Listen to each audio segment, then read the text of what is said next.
इस वीडियो में हम क्लास 10th मैथमेटिक्स की प्रश्नावली 5.1 का एक प्रश्न सॉल्व करेंगे। प्रश्न है, क्या निम्नलिखित एपी है? यदि एपी है तो इसका सर्वमांतर ज्ञात कीजिए और इनके 3 और पद लिखिए। 2, 4, 8, 16 ये दिया है। इस प्रश्न को हल करेंगे।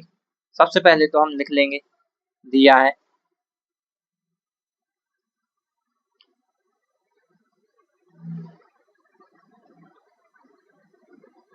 अब 2 जो होगा वो इसका पहला पद होगा, पहले पद को हम A1 लिख देते हैं, और 4 जो इसका होगा वो होगा दूसरा पद, इसको हम A2 लिख देते हैं, और 8 जो होगा वो होगा तीसरा पद, इसे हम A3 लिख देते हैं, और 16 होगा वो होगा चौथा पद, इसे हम A4 लिख देते हैं।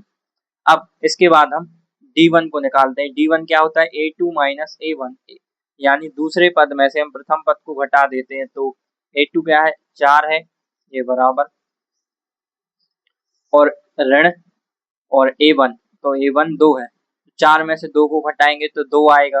अब इसके बाद हम D2 को निकालते हैं।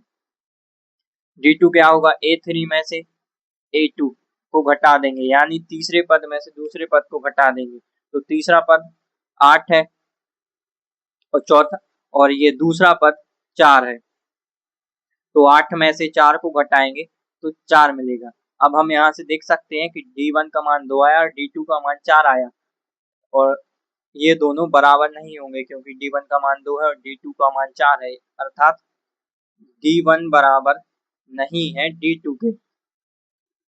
इसलिए ये जो दिया है 2, 4, 8, 16 ये AP नहीं होगी, क्योंकि D1 बराबर D2 नहीं है। अब इसको हम उत्तर में लिख देते हैं।